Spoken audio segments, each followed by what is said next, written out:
Le damos la bienvenida al profesor Alejandro Gutiérrez, investigador del Centro de Investigaciones Agroalimentarias de la Facultad de Ciencias Económicas y Sociales, FACES ULA.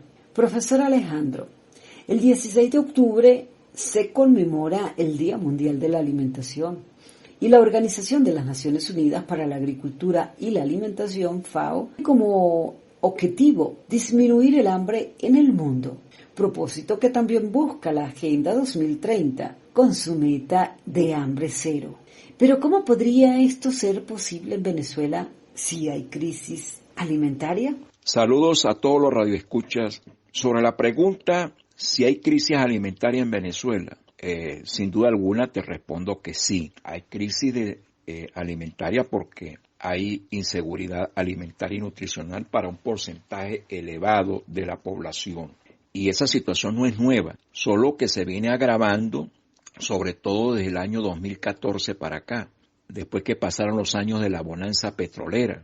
Entonces se caen los ingresos, se caen los salarios reales de la población y bueno, a pesar de que mucha gente ha emigrado, más de 5,5 millones de personas han emigrado según estadísticas de organismos internacionales, a pesar de que esas personas que emigran envían remesas, no todos y no todas las personas que tienen familiares afuera reciben remesas, pero sí reciben algunas y eso ayuda a paliar la situación económica. Por supuesto, la misma emigración ayuda a disimular la gravedad de la crisis económica y social, porque esa gente que se va, que ya no consume aquí dentro del país, que ya no demanda servicios, que va, pues bueno, empieza a generar algunos ingresos, unos más que otros, y envían recursos. Eso ayuda a que la crisis alimentaria sea menos grave, pero aún así es muy grave. Si hay crisis alimentaria en Venezuela, eso forma parte de todo lo que llamamos la crisis humanitaria compleja que vive el país, y es compleja por eso, porque tiene varias dimensiones. Una de ellas es la alimentaria. Y bueno, y entonces eso se refleja en los informes de estudios bien importantes como la encuesta de condiciones de vida que realiza la Universidad Católica Andrés Bello, cuyos resultados acaban de salir.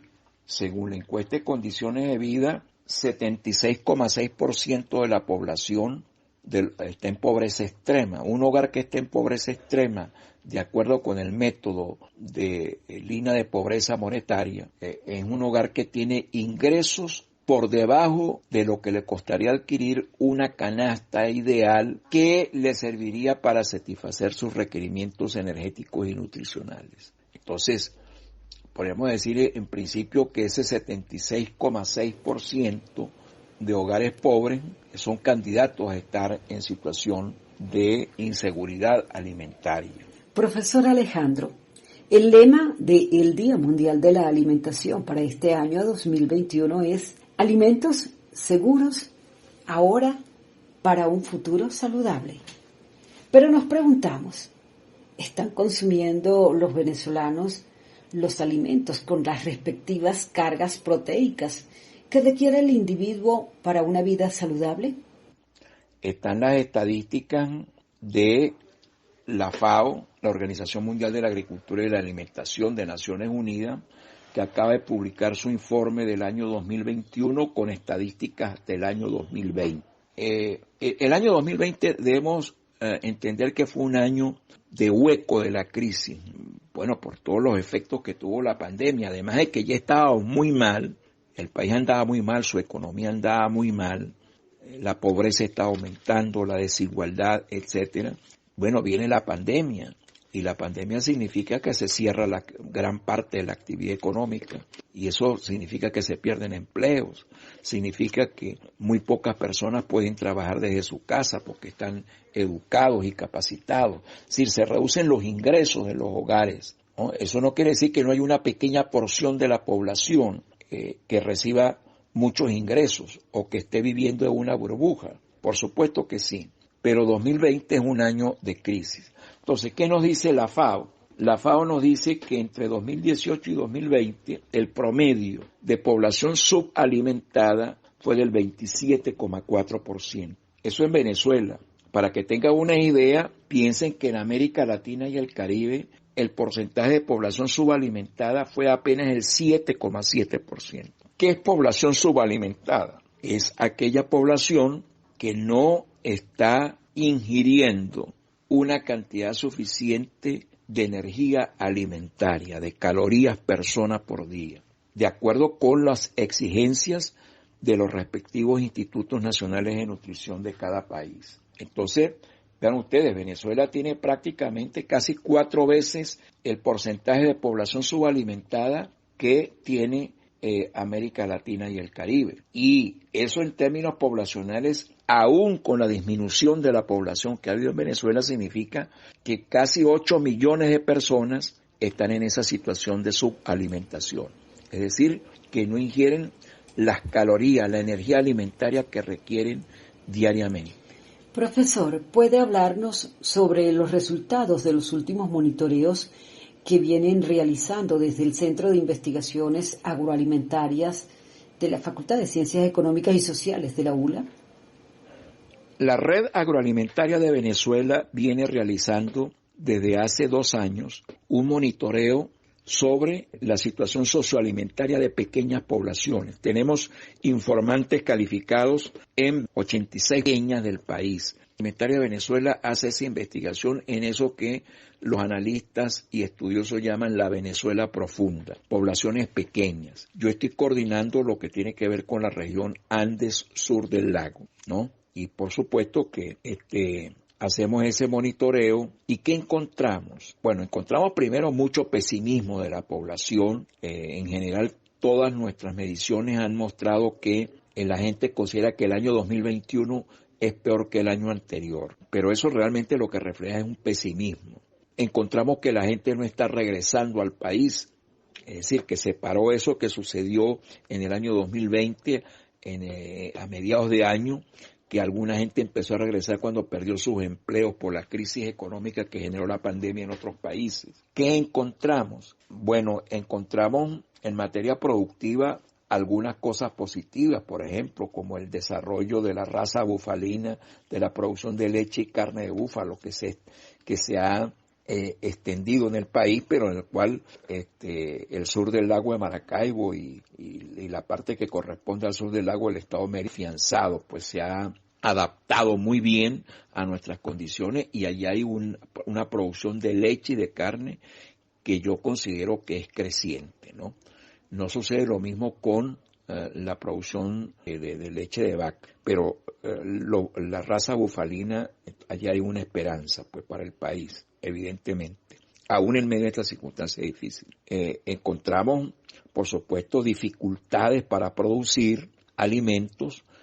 Primero, no hay financiamiento. La política monetaria del gobierno actual, de quien ejerce el gobierno de Miraflores, ha secado a la banca. Casi todos los depósitos nuevos que hay tienen que ser esterilizados para evitar que ese dinero vaya a comprar dólares, ¿no? Y tratar de mantener el dólar y reducir la tasa de inflación. Entonces, pero eso ha dejado sin financiamiento, sin la función de intermediación de la banca, y los productores no tienen financiamiento. Trabajan aquellos productores que tienen recursos. Así estamos. Este año, yo diría que desde el año 2019 para acá, primero hay una liberación de precios. Eso favorece algunas cosas, ¿no? Una liberación de facto, porque recuérdense que la ley de precios acordados no está derogada, ¿no?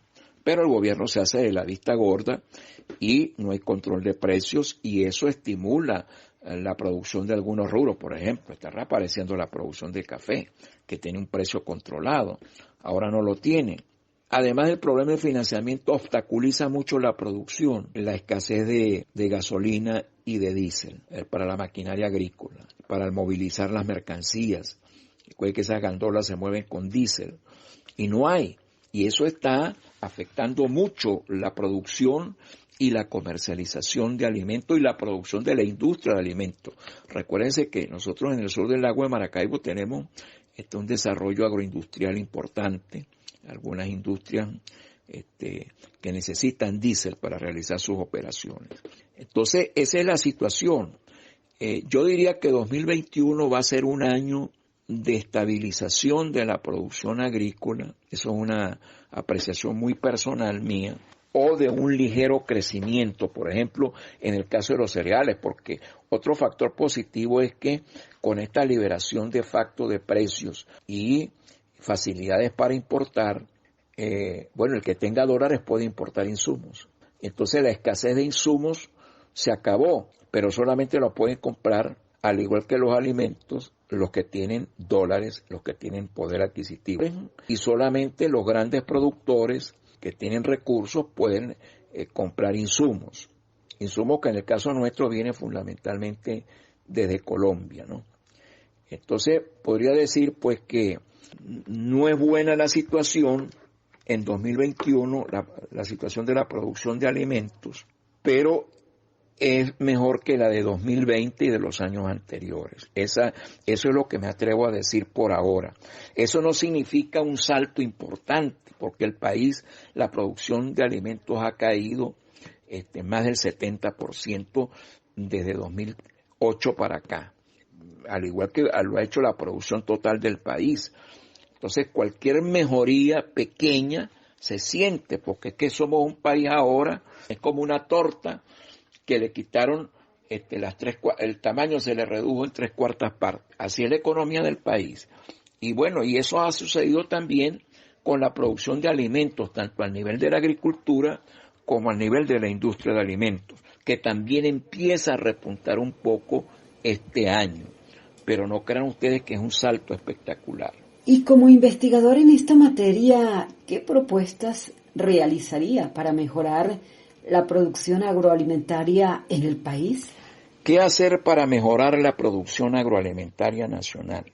Bueno, en primer lugar, creo que hay que continuar dejando que el mercado fije los precios. Eso acabó con la escasez de alimentos. Usted puede ir ahora a los supermercados y consigue los alimentos. Puede ir a la bodega y consigue los alimentos. Es decir, hay que dejar que el mercado actúe, solventar los problemas que hay de falta de financiamiento y el problema de la gasolina y de los combustibles, del diésel, hay que resolverlo. El gobierno tiene que tomar medidas de emergencia para que el sector privado pueda importar. Yo sé que hay algunas restricciones legales, pero tiene que tomar medidas para facilitar la importación de gasolina. Al fin y al cabo, estamos pagando en el mercado negro un precio por la gasolina y por el diésel que está muy por encima del precio del mercado internacional. Si no comparen ustedes el precio de la gasolina que pagamos en el mercado negro y del diésel que pagamos en el mercado negro con el que se paga en Cúcuta, por no ir más lejos. Entonces, esos son dos problemas fundamentales. Por supuesto que está la crisis de los servicios públicos, el problema de la energía eléctrica, ¿no? El problema de las comunicaciones, los acosos al sector privado, las invasiones de fincas, que todavía eso tienen que pararlo.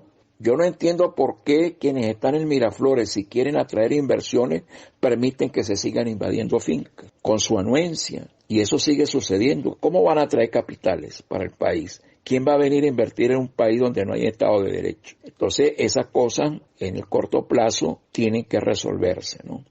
Acabar con esas alcabalas y esas restricciones que hay para poder comercializar, los cobros de vacunas, etcétera, y darle seguridad personal a los productores agrícolas. Hay que también impulsar las exportaciones de alimentos porque tenemos excedentes en algunos productos y el país tiene potencialidades que tiene que desarrollar en la medida que solvente todos estos problemas de los cuales les he hablado. Gracias, doctor Alejandro Gutiérrez, profesor, investigador, miembro del Centro de Investigaciones Agroalimentarias de la Facultad de Ciencias Económicas y Sociales, FACES ULA, por haber compartido con nosotros en Observatorio al Aire.